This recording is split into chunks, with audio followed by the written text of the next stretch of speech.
हनु हनु हनु हनुमते नमः। आज आप बहुत ही शक्तिशाली आपदुद्धारणाय हनुमत स्तोत्र श्रवण करने वाले हैं। इस स्तोत्र के श्रवण से हनुमान जी की विशेष कृपा प्राप्त होती है। रोग, शोक और संकट दूर होते हैं। यह स्तोत्र शक्ति, साहस, मन की शांति और आध्यात्मिक विकास को बढ़ावा देता है। इस स्तोत्र के नियमित पाठ एवं श्रवण से व्यक्ति मानसिक और शारीरिक रूप से बलवान होता है। आपदुद्धारणाय हनुमत स्तोत्र के श्रवण से मंगल, राहु जैसे ग्रहों के कष्टों से मुक्ति मिलती है एवं कठिन से कठिन मनोरथ भी पूर्ण होते हैं। चलिए सुनते हैं शक्तिशाली आपदुद्धारणाय हनुमत स्तोत्र जो हमने लगातार श्रवण करने हेतु उपलब्ध कराया है। सुनते रहिए। श्री आपदुद्धरण हनुमति स्तोत्र मंत्रस्य विभीषण ऋषिः आपदुद्धरणो हनुमान देवता आपदुद्धरण हनुमत प्रसाद सिद्ध्यर्थे जपे विनियोगः ध्यानं वामे करे वैरिभिदं वहन्तं शैलं परे शृङ्खलहारिटङ्कं प्रधानमच्छाच्छवियज्ञसूत्रं भरजोज्ज्वलत्कुण्डलमाञ्जनेयं सपीतकौपीनमुदञ्चिताङ्गुलिं समुज्ज्वलन्मोज्जजिनोपवीतिनं शकुण्डलं लम्बशिखासमावृतं तमाञ्जनेयं शरणं प्रपद्ये आपन्नाखिललोकार्तिहारिणे श्रीहनुमते अकस्मादागतोत्पातननाशनाय नमोऽस्तुते। सीताभियुक्ति श्रीराम शोकदुःखभयापः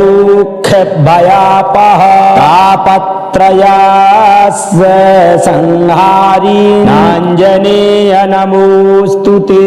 आदिव्याधिमहामारी ग्रहपीडापहारिणे प्राणापहन्त्रे दैत्यानां राम प्राणात्मने नमः। संसारसागरावर्ता गतसम्भ्रान्तचेष्टसा शरणागतमर्त्यानां शरण्याय नमोऽस्तुते।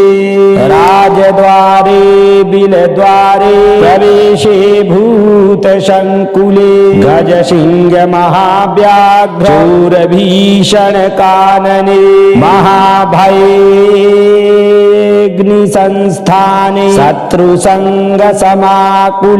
शरणगतमत्स्यानां शरण्याय नमो नमः। शरणाय शरण्याय वातात्मज नमोऽस्तुते। नमः प्लावगसैन्यानां प्राणभूतात्मने नमः। रामेष्टं करुणापूर्णं हनुमन्तं भयापहं शत्रुनाशकरं भीमं सर्वाभीष्टफलप्रदं प्रदोषे वा प्रभाते वा ये स्मरन्त्यञ्जनाश्रुतम् अर्थसिद्धियशः कामा प्राप्नुवन्ति न संशयः। कारागृहे प्रयाणे च संग्रामे देशविप्लवे ये स्मरन्ति हनुमन्तं तेषां नास्ति विपत्तयः। वज्रदेहाय कालाग्नि रुद्रायामित तेजसे ब्रह्मास्त्रस्तम्भनायास्मै नमः श्रीरुद्रमूर्तये। जप्त्वा स्तोत्रमिदं पुण्यं वशुवारं पठेन्नरः राजस्थाने सभास्थाने वादे प्राप्ते जपे ध्रुवं विभीषणकृतं स्तोत्रं यः पठेत् प्रयतो नरः सर्वापदभ्यो विमुच्येत नात्र कार्या विचारणा। मर्कटेश महोत्साह सर्वशोक विनाशक शत्रुं संहर मां रक्ष श्रियं चार्थं च देहि मे इति श्री आपदुद्धरण हनुमति स्तोत्रं सम्पूर्णम्। अस्य श्री आपदुद्धरण हनुमति स्तोत्र मंत्रस्य विभीषण ऋषिः आपदुद्धरणो हनुमान देवता आपदुद्धरण हनुमत प्रसाद सिद्ध्यर्थे जपे विनियोगः ध्यानं वामे करे वैरिभिदं वहन्तं शैलं परे शृङ्खलहारिटङ्कं प्रधानमच्छाच्छवियज्ञसूत्रं भरजोज्वलत्कुण्डलमाञ्जनेयं सपीतकौपीनमुदञ्चिताङ्गुलिं समुज्ज्वलन्मोज्जजिनोपवीतिनं शकुण्डलं लम्बशिखासमावृतं तमाञ्जनेयं शरणं प्रपद्ये आपन्नाखिललोकार्तिहारिणे श्रीहनुमते अकस्मादागतोत्पातननाशनाय नमोऽस्तु ते सीताभियुक्ति श्रीराम शोकदुःखभयापः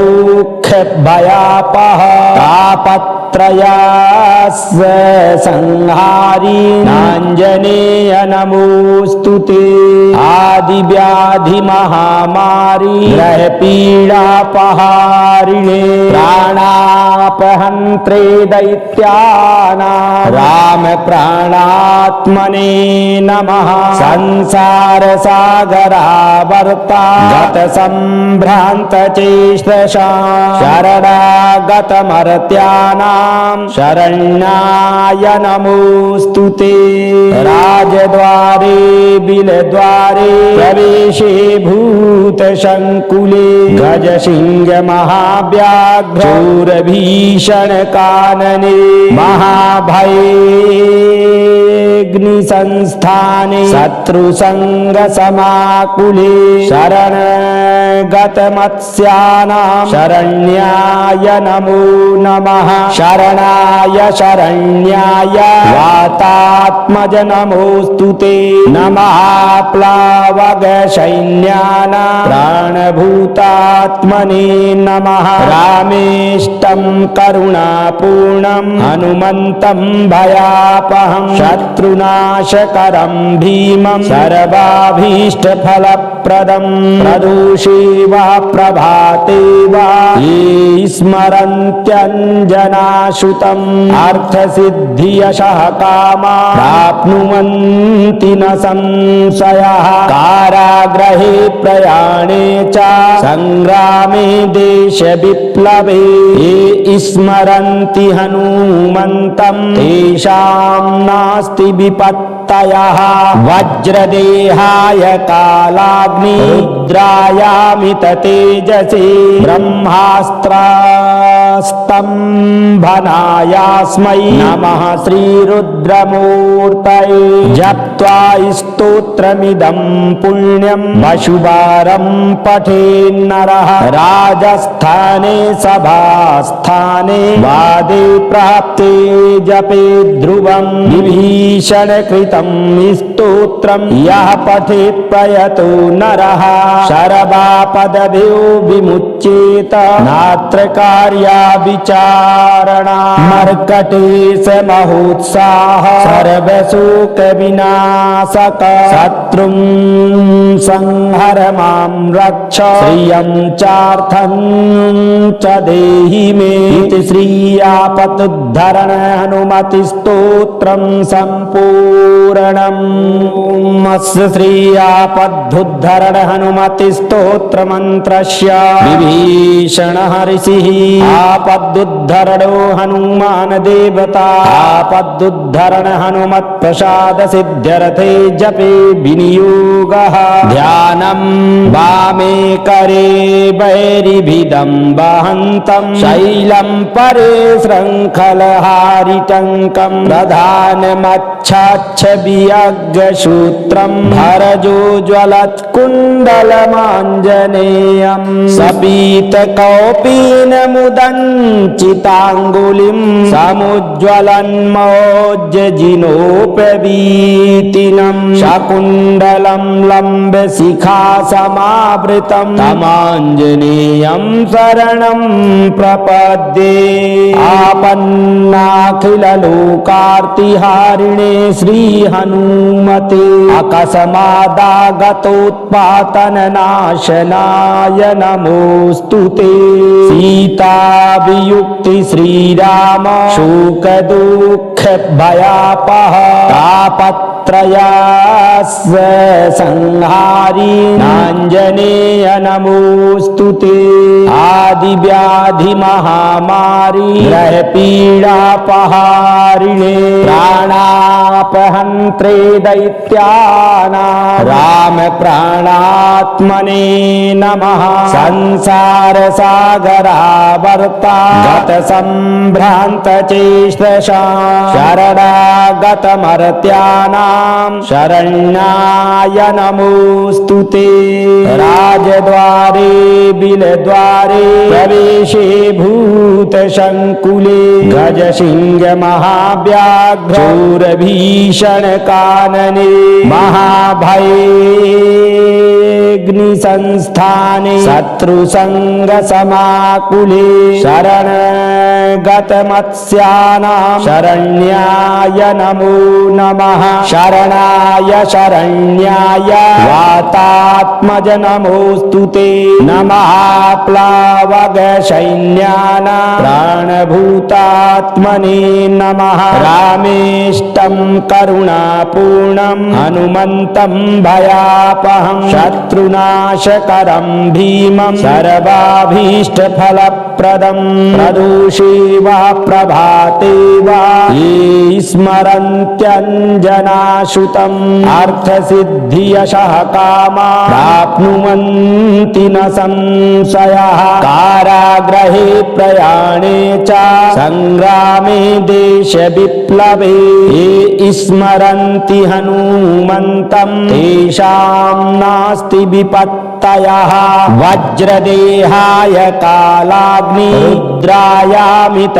तेजसे ब्रह्मास्त्रस्तम्भनायास्मै नमः श्रीरुद्रमूर्तये जप्त्वा स्तोत्रमिदं पुण्यं वशुवारं पठेन्नरः राजस्थाने सभास्थाने वादे प्राप्ते जपे ध्रुवं विभीषणकृतं स्तोत्रं यः पठेत् प्रयतो नरः शरवापदभ्यो विमुच्येत नात्र कार्या विचारणा मर्कटेश महोत्साह सर्वशोकविनाशक शत्रुं संहर मां रक्ष श्रियं चार्थं च देहि मे इति श्रीयापदुद्धरण हनुमति स्तोत्रं सम्पूर्णम् अस्य श्रीयापदुद्धरण हनुमति स्तोत्र मंत्रस्य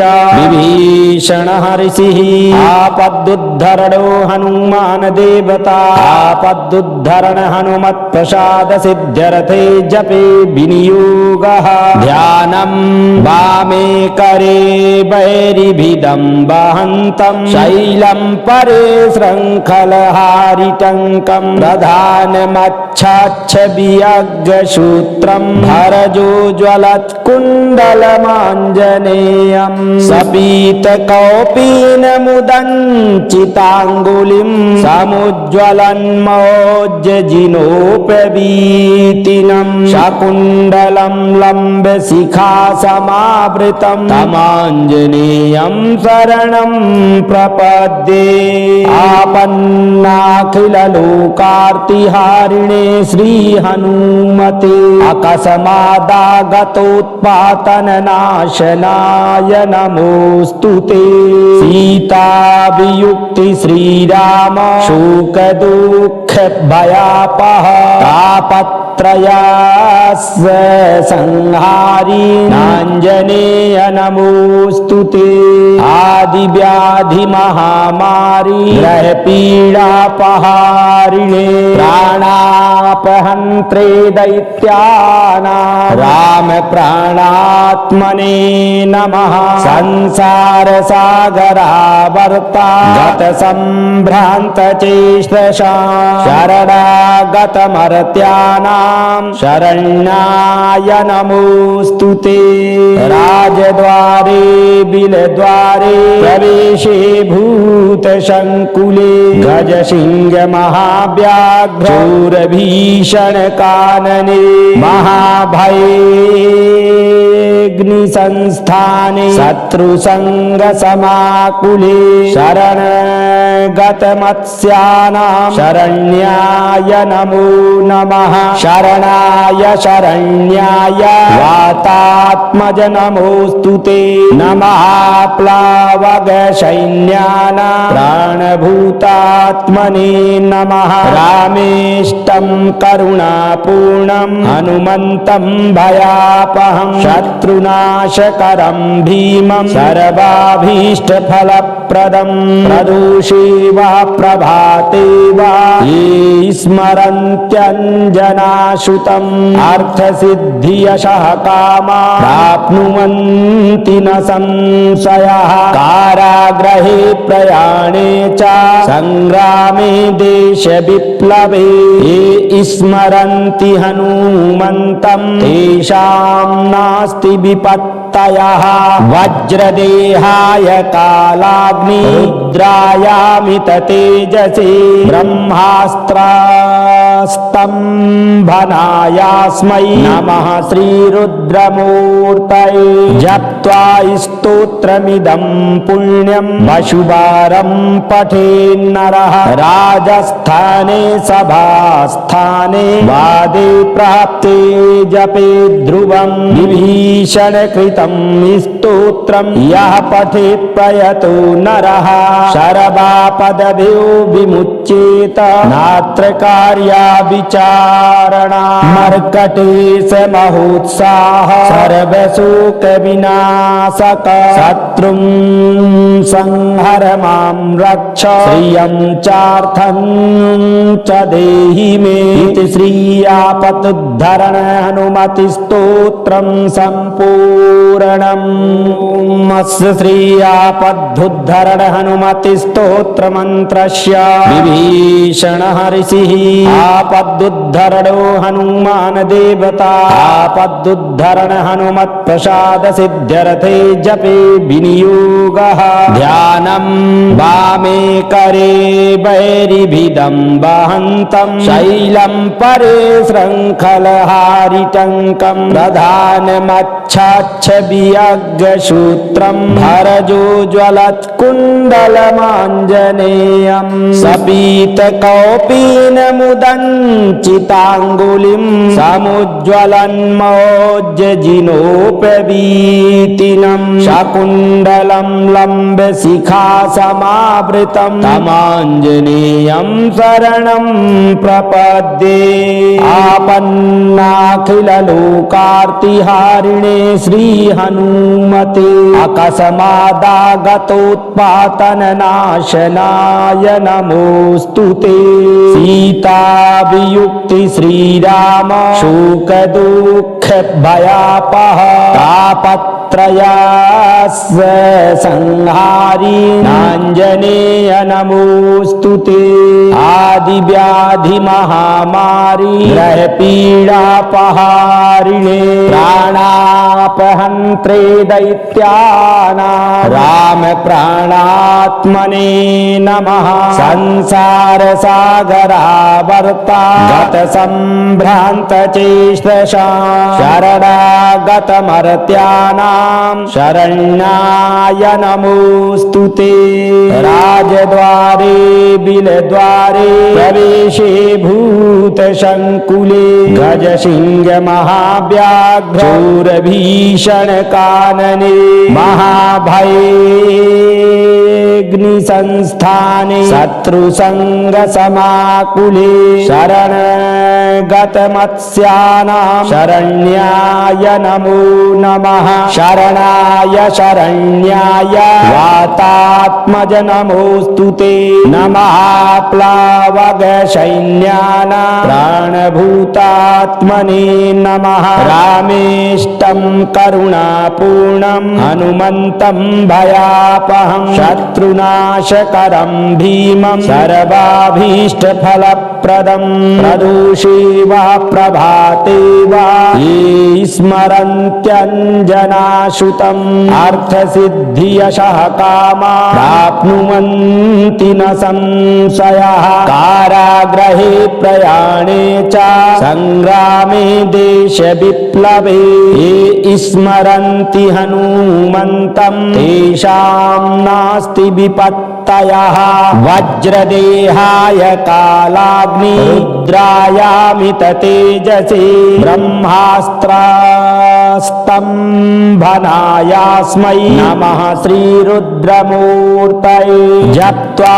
स्तोत्रमिदं पुण्यं वशुवारं पठेन्नरः राजस्थाने सभास्थाने वादे प्राप्ते जपे ध्रुवं विभीषणकृतं स्तोत्रं यः पठेत् प्रयतो नरः शरवापदभ्यो विमुच्येत नात्र कार्या विचारणा मर्कटेश महोत्साह सर्वशोक विनाशक शत्रुं संहर मां रक्ष श्रियं चार्थं च देहि मे इति श्रीयापदुद्धरण हनुमति स्तोत्रं सम्पूर्णम् अस्य श्रीयापदुद्धरण हनुमति स्तोत्र मंत्रस्य विभीषणः ऋषिः आपदुद्धरणो हनुमान देवता आपदुद्धरण हनुमत् प्रसाद सिद्ध्यर्थे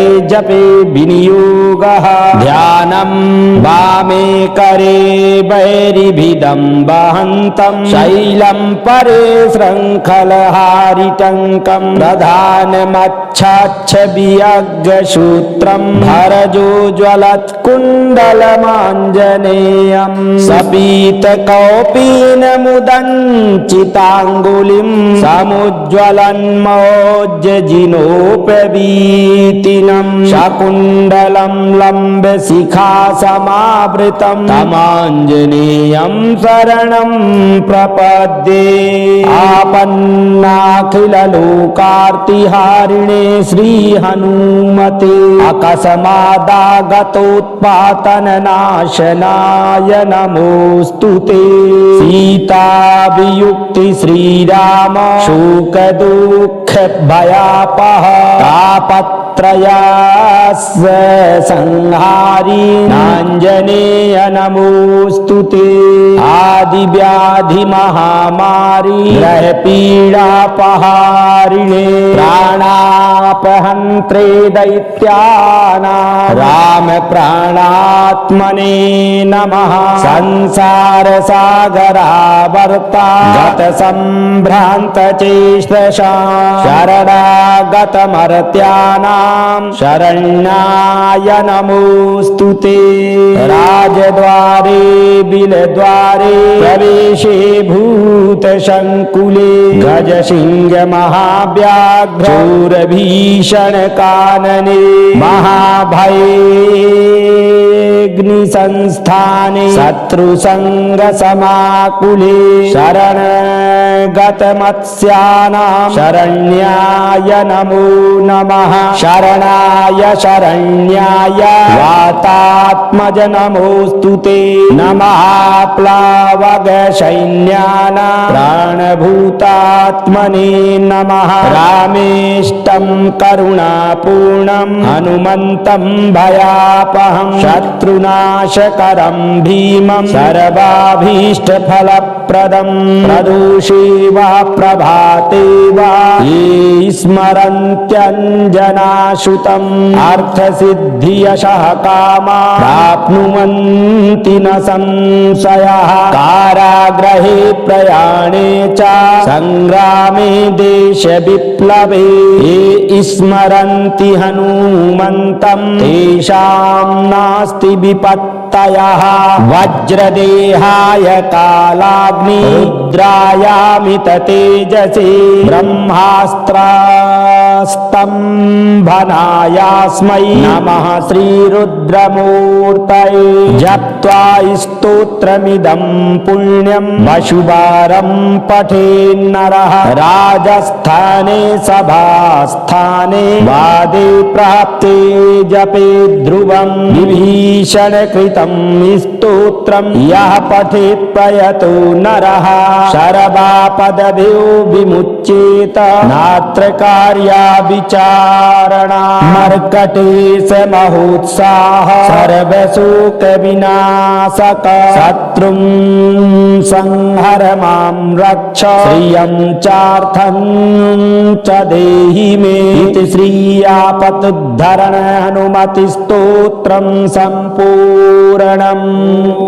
अस्य श्रीयापदुद्धरण हनुमति स्तोत्र मंत्रस्य विभीषणः ऋषिः आपदुद्धरणो हनुमान देवता आपदुद्धरण हनुमत् प्रसाद सिद्ध्यर्थे जपे विनियोगः ध्यानं वामे करे वैरिभिदं वहन्तं शैलं परे शृङ्खलहारिटङ्कं प्रधानमच्छाच्छवियज्ञसूत्रं भरजो ज्वलत्कुण्डलमाञ्जनेयं सपीतकौपीनमुदञ्चिताङ्गुलिं समुज्ज्वलन्मौज्जजिनोपवीतिनं शकुण्डलं लम्बशिखा समावृतं तमाञ्जनेयं शरणं प्रपद्ये आपन्नाखिललोकार्तिहारिणे श्रीहनुमते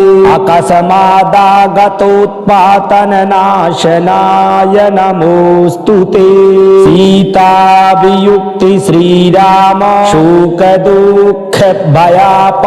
तापत्रयास्य संहारी नाञ्जनेय नमोऽस्तु ते आदिव्याधिमहामारी ग्रहपीडापहारिणे प्राणापहन्त्रे दैत्यानां राम प्राणात्मने नमः संसारसागरावर्ता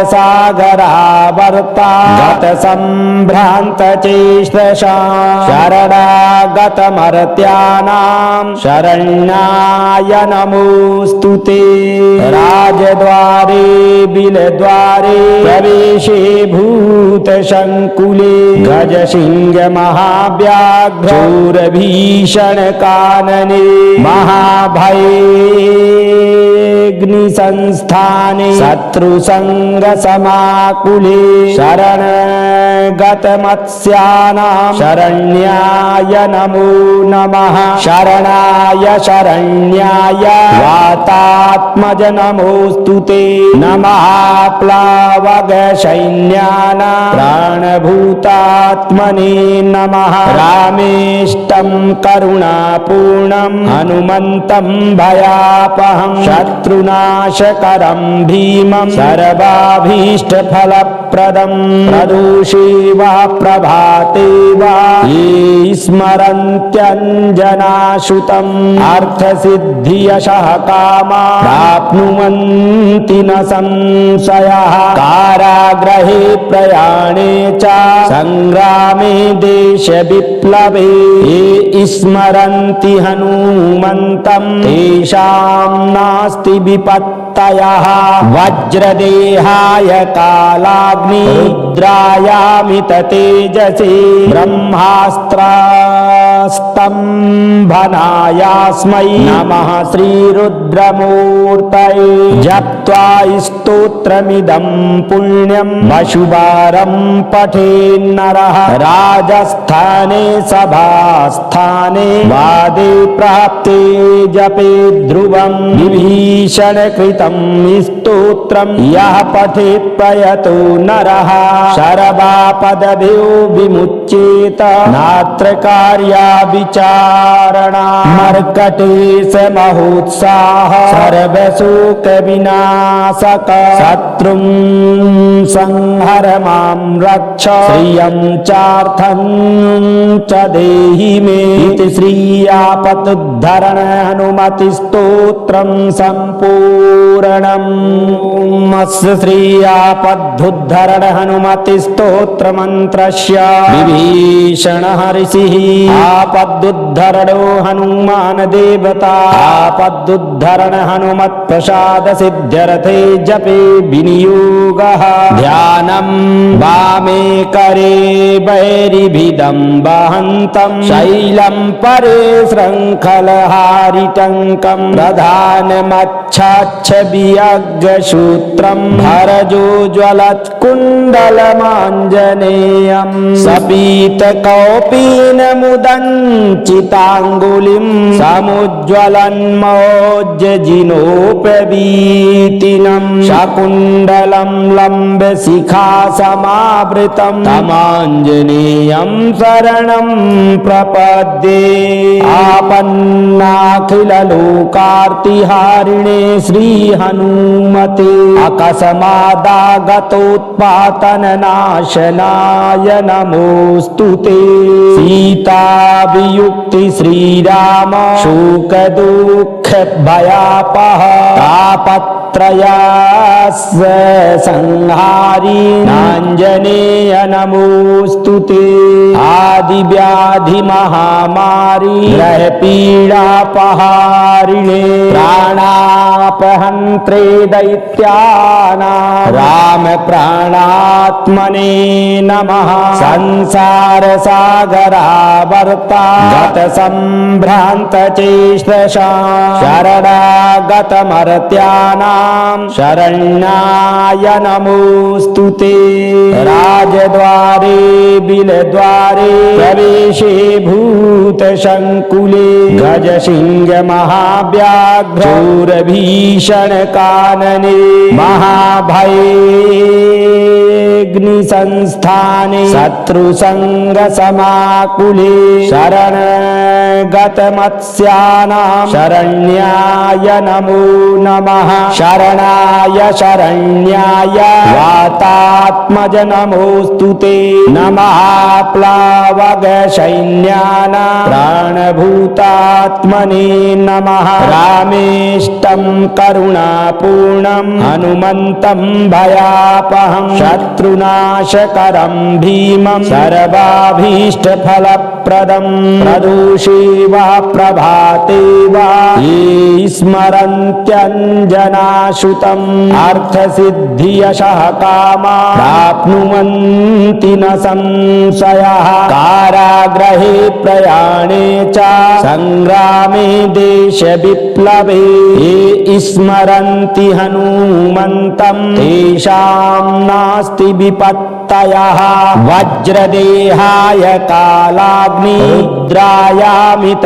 तेजसे ब्रह्मास्त्रस्तम्भनायास्मै नमः श्रीरुद्रमूर्तये जप्त्वा स्तोत्रमिदं पुण्यं वशुवारं पठेन्नरः राजस्थाने सभास्थाने वादे प्राप्ते जपे ध्रुवं विभीषणकृतं स्तोत्रं यः पठेत् प्रयतो नरः शरवापदभ्यो विमुच्येत नात्र कार्या विचारणा मर्कटेश महोत्साह सर्वशोक विनाशक शत्रुं संहर मां रक्ष श्रियं चार्थं च देहि मे इति श्री आपदुद्धरण हनुमति स्तोत्रं सम्पूर्णम्।